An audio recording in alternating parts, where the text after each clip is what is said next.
Hi friends, welcome to my channel. എന്താണ് എല്ലാവരുടെയും വിശേഷം? ഇന്ന് നമുക്ക് ബദാം മിൽക്കിൻ്റെ റെസിപ്പി കാണാം. അപ്പോൾ നിങ്ങൾ ആദ്യമായിട്ടാണ് എൻ്റെ ചാനൽ കാണുന്നതെന്നുണ്ടെങ്കിൽ ഒന്ന് സബ്സ്ക്രൈബ് ചെയ്യുക. നിങ്ങൾക്ക് ഇഷ്ടപ്പെട്ടാൽ ഒന്ന് ലൈക്കും കൂടി ചെയ്യാം കേട്ടോ. ഈ ബദാം മിൽക്ക്, ബദാമിൻ്റെ ഷേക്ക് എന്നൊക്കെ പറഞ്ഞാൽ നമ്മൾ ഒരുപാട് കേട്ടിട്ടുണ്ട്. അപ്പോൾ ഇതുണ്ടാക്കാൻ വേണ്ടിയിട്ട് ഇന്ന് ഞാൻ 1/2 കപ്പ് ബദാം എടുത്തിട്ടുണ്ട്. അത് ചുടുവെള്ളത്തിൽ സോക്ക് ചെയ്യാൻ വേണ്ടിയിട്ട് വെക്കുകയാണ്. നമ്മൾ സാധാ പച്ചവെള്ളത്തിലാണ് വെക്കുന്നതെന്നുണ്ടെങ്കിൽ ഒരു 2-3 മണിക്കൂറൊക്കെ വെക്കേണ്ടി വരും. അപ്പോൾ ജസ്റ്റ് ഒരു 20 മിനിറ്റ് വെച്ചിട്ടാണ് പെട്ടെന്ന് സോക്ക് ചെയ്ത് കിട്ടാൻ വേണ്ടിയിട്ടാണ് ഞാൻ ചുടുവെള്ളം യൂസ് ചെയ്തിട്ടുള്ളത്. അപ്പോൾ അതൊരു ഭാഗത്തേക്ക് നമുക്ക് മാറ്റി വെക്കാം. നമ്മൾ കൂൾ ബാറിലൊക്കെ ചെന്നിട്ട് ബദാം മിൽക്ക് എന്ന് പറഞ്ഞാൽ, ബദാം ഷേക്ക് എന്നൊക്കെ പറഞ്ഞാൽ അവർ ഫ്ലേവർ ഇല്ലാത്ത ഫ്രൂട്ട് ജ്യൂസ് അടിച്ചുകൊണ്ട് അതിലേക്ക് ഇതിൻ്റെ എസെൻസ് ഒഴിച്ചുകൊണ്ട് തരും. അങ്ങനെയാണ് സാധാരണ കാണാറ്. അതായത് മൈസൂർ പായൊക്കെ ജ്യൂസ് അടിച്ചിട്ട്, പാലൊഴിച്ച് ജ്യൂസ് അടിച്ചിട്ട് അതിലേക്ക് ഇതിൻ്റെ എസെൻസ് ഒഴിച്ചിട്ട് തരുകയാണ് സാധാരണ ചെയ്യാം. അപ്പോൾ അങ്ങനെയല്ല, റിയലായിട്ടും ഒറിജിനലായിട്ടും ടേസ്റ്റും ഹെൽത്തിയുമായിട്ടുള്ള ബദാം മിൽക്കിൻ്റെ റെസിപ്പിയാണ് ഇന്ന് നമ്മൾ കാണിക്കുന്നത്. അപ്പോൾ നമ്മളിതാ സോക്ക് ചെയ്ത് വെച്ചിട്ടുള്ള ബദാമിൻ്റെ മുഴുവൻ സ്കിന്നും പെട്ടെന്ന് തന്നെ കൈ വെച്ചിട്ട് ജസ്റ്റ് ഒന്ന് മാറ്റി കൊടുക്കണം. എളുപ്പമുണ്ട്, ഈസി ആയിട്ട് തന്നെ നമുക്ക് റിമൂവ് ചെയ്യാൻ വേണ്ടിയിട്ട് പറ്റും. അപ്പോൾ ഇത് മുഴുവനായിട്ടും റിമൂവ് ചെയ്ത് എടുത്ത് വെച്ചിട്ടുണ്ട്. ഇനി ഇത് നമുക്ക് മിക്സിയുടെ ചെറിയ ജാറിലിട്ടിട്ട് നന്നായിട്ട് ഫൈൻ പേസ്റ്റായിട്ട് അരച്ചെടുക്കുക.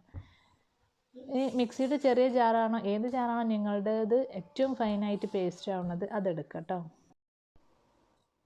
പാകത്തിനുള്ള വെള്ളം കൂടി ഒഴിച്ചിട്ട് നമുക്ക് നന്നായിട്ട് പേസ്റ്റ് ആക്കി എടുക്കാം.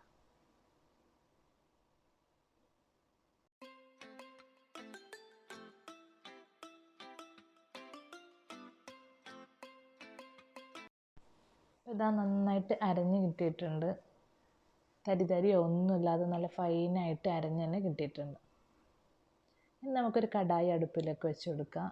അതിലേക്ക് 1/2 ലിറ്റർ പാലാണ് ചേർത്ത് കൊടുത്തിട്ടുള്ളത്. ഒരു പാക്ക് പാലും അതാണ് ഞാൻ എടുത്തിട്ടുള്ളത്.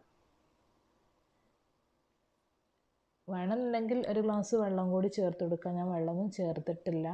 കൂടുതൽ ക്വാണ്ടിറ്റി ആവശ്യമില്ല എന്നുള്ളത് കൊണ്ടാണ് ഞാൻ ചേർത്ത് കൊടുക്കുന്നത്. ഇത് ചേർത്ത് കൊടുത്താലും കുഴപ്പമൊന്നുമില്ല, ടേസ്റ്റിനും വലിയ മാറ്റമൊന്നും വരില്ല.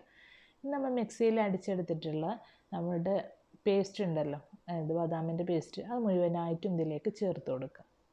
അപ്പോൾ ജസ്റ്റ് ഒന്ന് ചൂടായി വരുന്നുണ്ട് പാല്, നന്നായിട്ട് തിളക്കരുത്, ജസ്റ്റ് ഒന്ന് ചൂടായി വരുന്ന ഈ സമയത്ത് തന്നെ നമുക്കതൊന്ന് ചേർത്ത് കൊടുക്കാം. ഇനി സാവധാനം ഇങ്ങനെ ഇളക്കി കൊടുക്കുക. അരികൊന്നും അടിക്ക് പിടിക്കുക, അതല്ലെങ്കിൽ കരിഞ്ഞു പോവുക ചെയ്യാതിരിക്കാൻ വേണ്ടിയിട്ടുള്ള ജസ്റ്റ് ഒന്ന് ഇങ്ങനെ ഇളക്കി കൊടുക്കുക. ഇനി പാകത്തിനുള്ള പഞ്ചസാര കൂടി ചേർത്ത് കൊടുത്തിട്ടുണ്ട്. നമ്മൾ കൈ വിടാതെ ഇളക്കൂലേ, അങ്ങനെ ഇളക്കണമെന്നില്ല.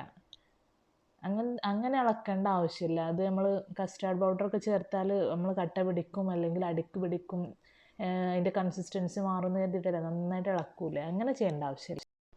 ഒരു പിഞ്ച് ഉപ്പ് കൂടി ചേർത്ത് കൊടുത്തിട്ടുണ്ട്. അത് മധുരം ബാലൻസ് ചെയ്യാൻ വേണ്ടിയിട്ടാണ്. അത് നിർബന്ധമായിട്ടും ചേർക്കണം, നിങ്ങൾ സ്കിപ്പ് ചെയ്യരുത്, മറന്നു പോകരുത്. നമുക്ക് ഏലക്കാപ്പൊടി കൂടി ചേർത്ത് കൊടുക്കുക.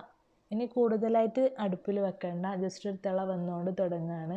നന്നായിട്ടൊന്ന് ഇളക്കി എല്ലാ ഭാഗത്തേക്കും ഒന്ന് എത്തിച്ച് നന്നായിട്ടൊന്ന് ഇളക്കി കൊടുത്താൽ നമുക്ക് നേരെ ഫ്ലെയിം ഓഫ് ചെയ്യാവുന്നതാണ്. ഇത് ചൂടോടെ വേണമെങ്കിൽ കുടിക്കാം, അതല്ല തണുപ്പിച്ചിട്ട് നല്ലോണം തണുത്തതിൻ്റെ ശേഷം ഫ്രിഡ്ജിൽ വെച്ചിട്ട് നന്നായി തണുപ്പിച്ചിട്ടും യൂസ് ചെയ്യാം.